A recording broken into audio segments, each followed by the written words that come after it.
உச்சநீதிமன்றத்தின் புதிய தலைமை நீதிபதியாக பதவியேற்றார் கவாய். குடியரசுத் தலைவர் திரௌபதி முர்மு பதவி பிரமாணம் செய்து வைத்தார். पक्षपात अनुराग देश के बिना पालन करूंगा तथा मैं संविधान और विधियों की मर्यादा बनाए रखूंगा तथा मैं संविधान और विधियों की मर्यादा बनाए रखूंगा.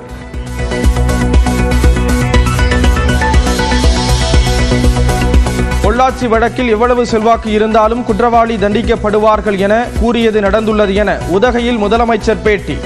கோடநாடு கொலை கொள்ளை வழக்கிலும் உரிய தண்டனை பெற்றுத்தரப்படும் என உறுதி.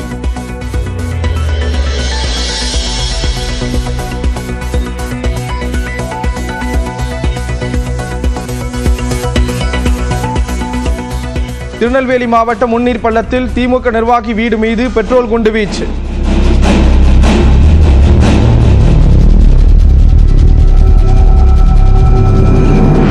கார் உள்ளிட்டவை சேதமடைந்த நிலையில் காவலர்கள் விசாரணை.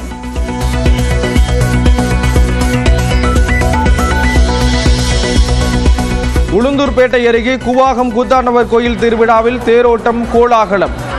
தாலி துறக்கும் நிகழ்வில் பங்கேற்ற திருநங்கைகள்.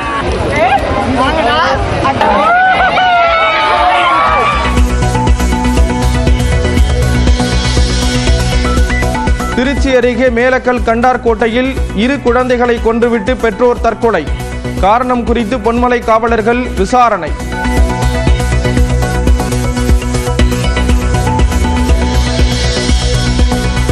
தமிழகத்தில் 4 நாட்களுக்கு மழை நீடிக்க வாய்ப்பு.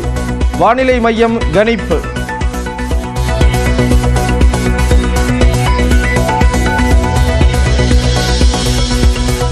இன்று மாலை திறக்கப்படுகிறது சபரிமலை ஐயப்பன் கோயில். வைகாசி மாத பூஜைகளுக்காக நடை திறப்பு.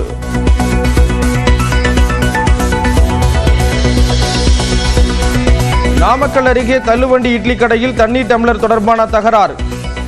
ரைஸ் கரண்டியால் தாக்கப்பட்டவர் உயிரிழப்பு.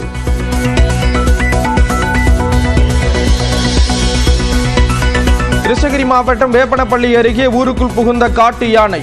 20க்கும் மேற்பட்ட கிராம மக்களுக்கு வனத்துறை எச்சரிக்கை.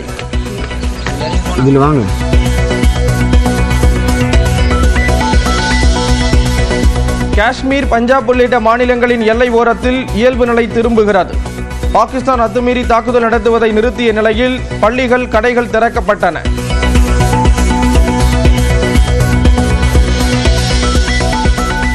யுபிஎஸ்சியின் புதிய தலைவராக பாதுகாப்புத்துறை முன்னாள் செயலாளர் அஜய்குமார் நியமனம்.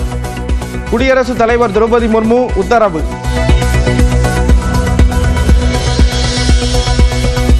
வர்த்தகத்தை நிறுத்துவதாக கூறியதால் தான் தாக்குதலை நிறுத்த இந்தியா ஒப்புக்கொண்டதாக ட்ரம்ப் கூறுவது தவறு என இந்திய வெளியுறவுத்துறை விளக்கம்.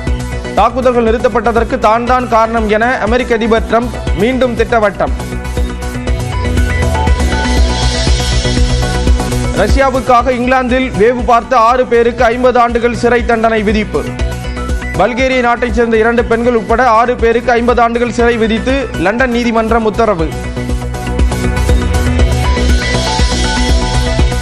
ஆட்குறைப்பு நடவடிக்கையில் இறங்கிய மைக்ரோசாப்ட் நிறுவனம். உலகம் முழுவதும் 6000 ஊழியர்களை பணியில் இருந்து நீக்க முடிவு.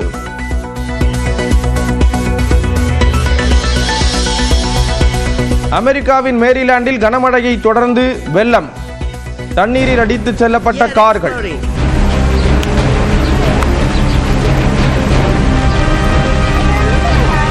Hold on a second.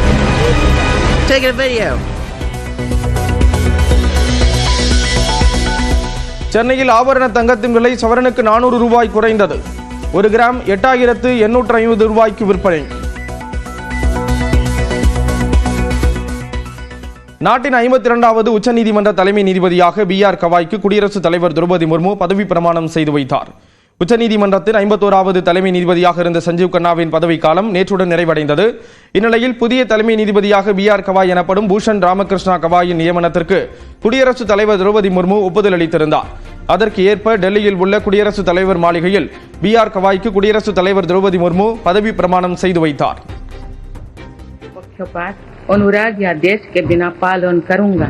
भैया पक्षपात अनुराग देश के बिना पालन करूंगा तथा मैं संविधान और विधियों की मर्यादा बनाए रखूंगा. तथा मैं संविधान और विधियों की मर्यादा बनाए रखूंगा.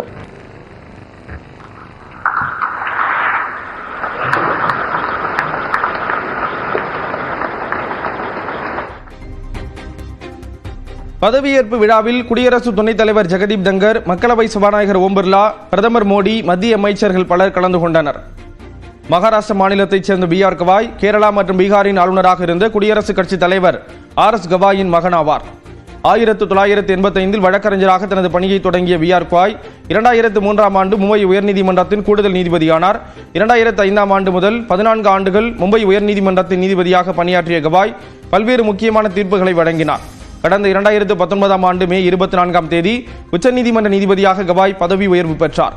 அப்போது பண மதிப்பிழப்பை உறுதி செய்தது, தேர்தல் பத்திரம் செல்லாது என அறிவித்தது உள்ளிட்ட முக்கிய தீர்ப்புகளை வழங்கிய அமர்வில் பி.ஆர். கவாய் இடம்பெற்றிருந்தார். இந்நிலையில் புத்த மதத்தைச் சேர்ந்த முதல் தலைமை நீதிபதி என்ற பெருமையை பெற்றுள்ள பி.ஆர். கவாய் உச்சநீதிமன்ற முன்னாள் நீதிபதி கே.ஜி. பாலகிருஷ்ணனுக்கு பிறகு நாட்டின் 2வது தலித் தலைமை நீதிபதி ஆவார். இன்று பதவியேற்றுள்ளவர் வரும் நவம்பர் மாதம் வரை 6 மாத காலத்திற்கு உச்சநீதிமன்ற தலைமை நீதிபதியாக பொறுப்பு வகிக்க உள்ளார். பொள்ளாச்சி பாலியல் வழக்கை போன்று கோடநாடு கொலை கொள்ளையிலும் குற்றவாளிகளுக்கு உரிய தண்டனை கிடைக்கும் என முதலமைச்சர் மு.க. ஸ்டாலின் தெரிவித்திருக்கிறார். நான் போன பார்லிமெண்ட் எலெக்ஷன்லேயே, இந்த பார்லிமெண்ட் எலெக்ஷனில் அதுக்கு முதல்ல நான் பார்லிமெண்ட் எலெக்ஷன் இடைவெளி காட்சிட்டப்போ இந்த பொள்ளாச்சியில் என்ன நடந்துச்சுங்கிறது நம்ம தெளிவாக சொல்லியிருக்கேன். எலெக்ஷன் நேரத்தில் நாங்கள் ஆட்சிக்கு வந்தால் நிச்சயமாக உறுதியாக யார் குற்றவாளியோ அவங்க தண்டிக்கப்படுவார். எப்படிப்பட்ட பொறுப்பு இருந்தாலும் சரி, எவ்வளோ பெரிய சுபாக்கு இருந்தாலும் சரி, நிச்சயமாக தண்டிக்கப்படுவார்னு சொன்னேன். அது நடந்திருக்கு. அதனால தான் அசம்பிளியில் கூட கடந்த சட்டமன்ற கூட்டத்தொடரில் அசம்பிளியில் கூட பேசும்போது இந்த ஆட்சியினுடைய எவ்வளோ ஆட்சிக்கும் பொள்ளாட்சியே சாட்சி, பொருளாதார ஆட்சிக்கு பொள்ளாட்சியே சாட்சின்னு சொல்லியிருக்கோம். அதுதான் நடந்திருக்கு. இப்போ கொடநாடு கொலை கொள்ளை வழக்கும் அதே மாதிரி இருக்குமா சார்? அதுவும் போயிட்டுருக்கு. அதுவும் இந்த புதிய தண்டனை வழங்கப்படும். சார், பழனிசாமி எடப்பாடி பழனிசாமி எதிர்கட்சியில் தான் இதுக்கு காரணம்னு சொல்லிட்டு இருக்காரு. அதே மாதிரி அமித்ஷா போய் பார்த்துட்டு இருந்தாரு. ஏன் பார்த்தாருன்னு நாட்டுக்கே தெரியும்.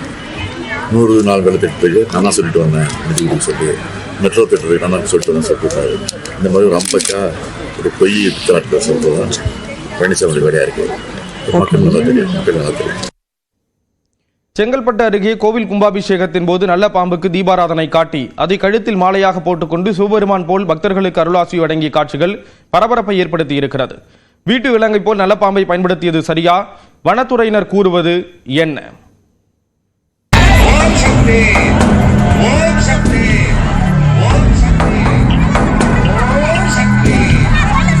பெட்டிக்குள் தூங்கிக் கொண்டிருந்த நல்ல பாம்பை தட்டி எழுப்பி அதற்கு முன் கற்பூரத்தை பற்ற வைத்து தீபாராதனை காட்டி கெட்ட பாம்பாக மாற்ற முயற்சித்த காட்சிகள் தான் இவை. என்ன கொஞ்சம் தூங்க விடுறீங்களா ப்ளீஸ் என கெஞ்சி கதறிய பாம்பை படமெடுக்கச் சொல்லி அதன் மண்டையிலேயே டப்பு டப்பு என்ற தட்டி கட்டாயப்படுத்தி பூஜை செய்துள்ளனர்.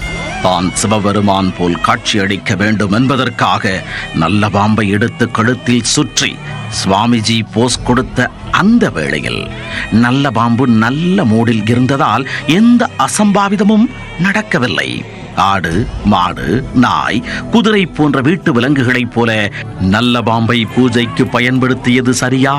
வனத்துறை கூறும் பதில் என்ன? செங்கல்பட்டு மாவட்டம் மலாலிநத்தம் சித்தேரிக்கரை பகுதியில் அருள்மிகு ஸ்ரீ ஞானசக்தி நாகாத்தம்மன் கோவில் அமைந்துள்ளது. இங்கு சித்ரா பௌர்ணமி தினத்தை முன்னிட்டு அண்மையில் 108 கலசங்களுடன்